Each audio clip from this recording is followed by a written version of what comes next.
In the name of the Holy and Undivided Trinity. Amen. Can everybody hear okay? You can't hear? It's not coming from this speaker, it's coming from the wireless. Do what? Wait, it's working now, isn't it? Tell me again, is it? Okay. If I can hear reverberation, I feel a little more secure. If for some reason it drops out, let me know.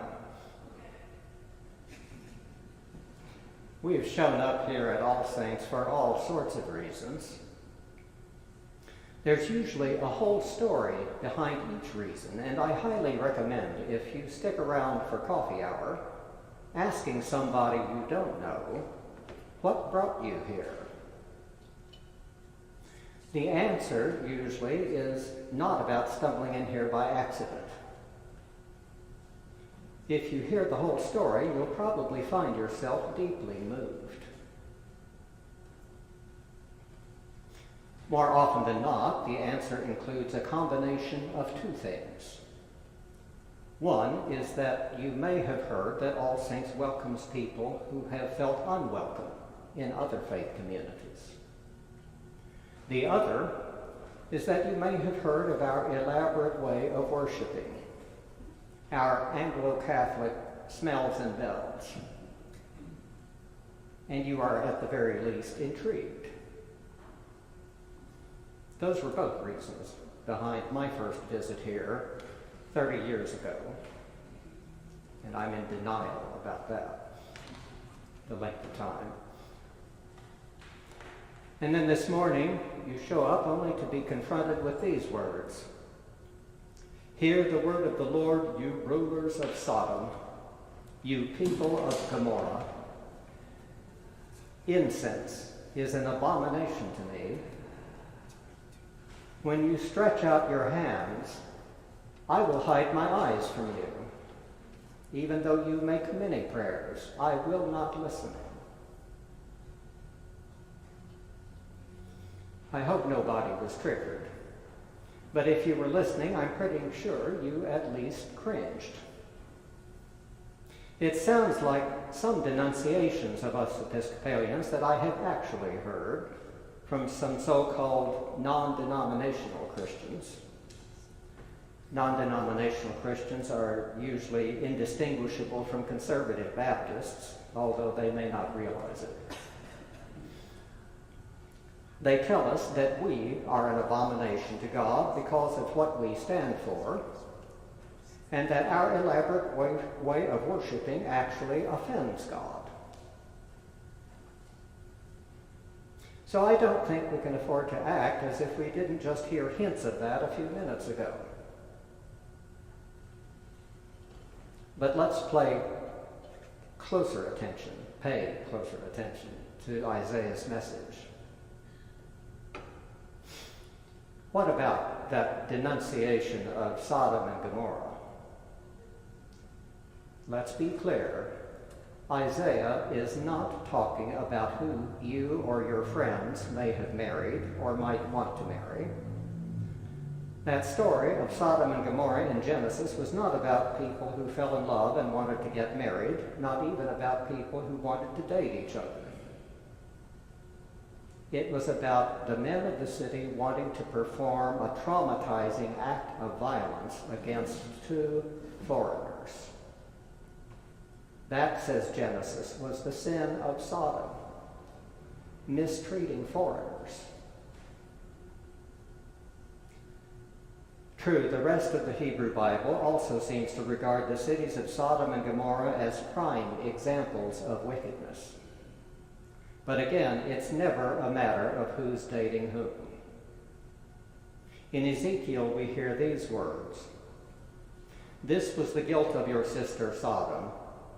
She and her daughters had pride, excess of food, and prosperous ease, but did not aid the poor and needy.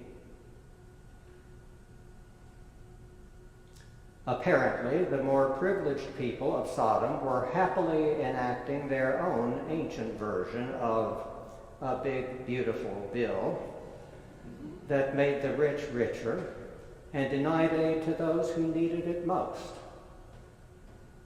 And God, we're told, was especially ticked off about that. So if you want to be biblically accurate about who today's Sodomites are, they're the people trying to get ahead at the expense of the most vulnerable among us. They're the people going out of their way to mistreat foreigners. I won't name names because I don't have to. That's the sort of wickedness Isaiah has in mind. To these colorfully labeled evildoers, he charges, seek justice, rescue the oppressed, defend the orphan, plead for the widow. That's spelling out in no uncertain terms how they are to cease to do evil and learn to do good. Seek justice, rescue the oppressed, give priority to the most vulnerable among us.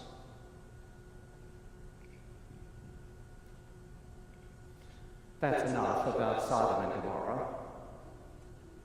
But what about our elaborate way of worshiping here? Does God really have a problem with incense? Well, keep in mind, this is Isaiah writing. This is the prophet who got his marching orders in a vision that happened to him while he was worshiping in the Jerusalem temple, a sacred space that he says was utterly saturated with incense when it happened. The incense was a vital part of his vision, and the temple was a vital part of his worship. So incense wasn't a problem for Isaiah and Isaiah's God. Elaborate worship wasn't a problem either. The problem, again, was failing to give priority to the most vulnerable. In Isaiah's day, the temple leadership had gotten used to toadying up to the most privileged people. They were totally absorbed in putting on worship extravaganzas that reinforced the prosperity of a very few people and simply overlooked the most vulnerable. Putting on an extravagant show became an end in itself, a way for a privileged elite to congratulate themselves on how far they've come in terms of wealth and clout.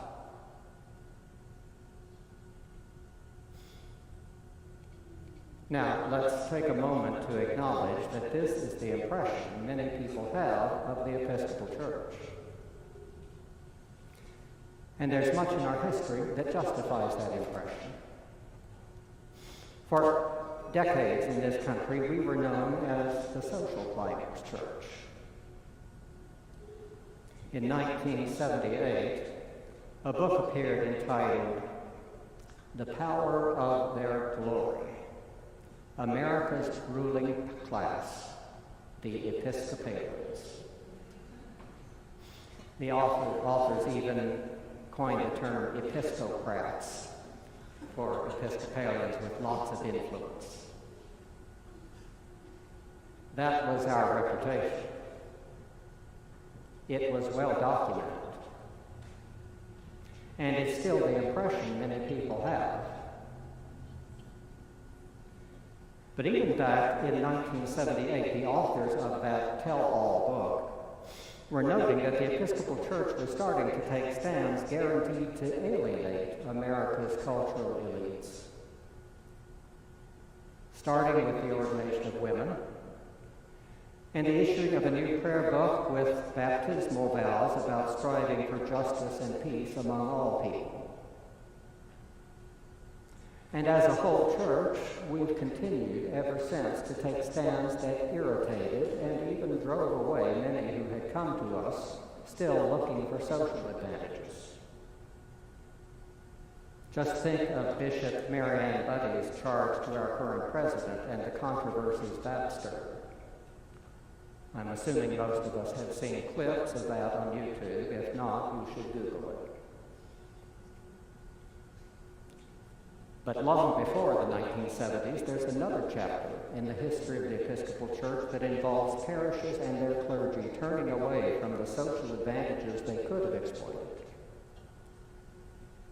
And All Saints eventually became part of that chapter. Back in the early 1800s, the way we worship here today was extremely controversial among Episcopalians.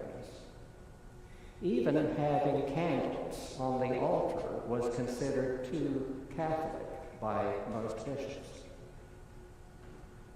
But a movement had begun we now call Anglo-Catholicism, and the younger priests who were drawn into the movement were often relegated to parishes in the poorest urban neighborhoods.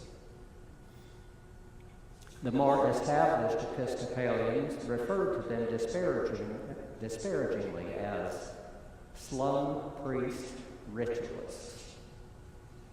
I think I want to say that again. Slum priest ritualists. Many of them actually became socialists before they had heard of Karl Marx. They combined elaborate worship, engaging all the senses, with advocacy for the most vulnerable in their communities. The people of All Saints became increasingly drawn to this combination of elaborate worship and social justice in the mid-20th century, and they placed a sign over the entrance, Altar-Centered Social Concern. You may have noticed that now the sign over the entrance reads, All are welcome. And that's also a message people need to hear. But we really should remember the words of the older sign, Altar-Centered Social Concern. Elaborate worship giving priority to the most vulnerable among us.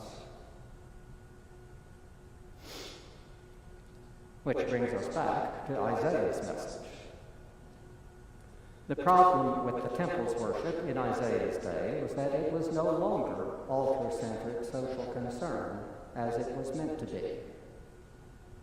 It was just altar-centered, or altar-centered social privilege. That's a temptation in any age, of course, and we are vulnerable to it as well. I have certainly caught myself getting bent out of shape when one of us slipped up on a liturgical detail, especially when the one of us I'm referring to is yours truly. Watching the services on YouTube afterwards can be quite a curse. And I know I'm not the only one who can get bent out of shape. I am all for applauding attention to detail, but it's easy to lose track of why the details matter. After all, what drew me to All Saints in the first place, even though the sign over the entrance was no longer there when I showed up, was not just centering on the altar, but altar-centered social concern. Elaborate worship giving priority to the most vulnerable among us.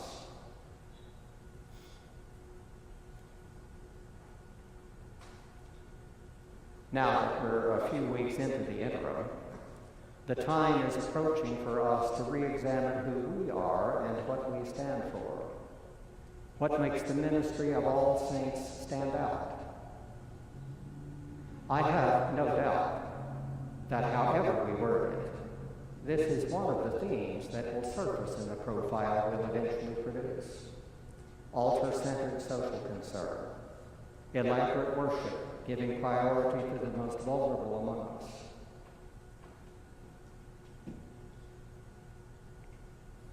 Seek justice, rescue the oppressed, defend the orphan, plead for the widow.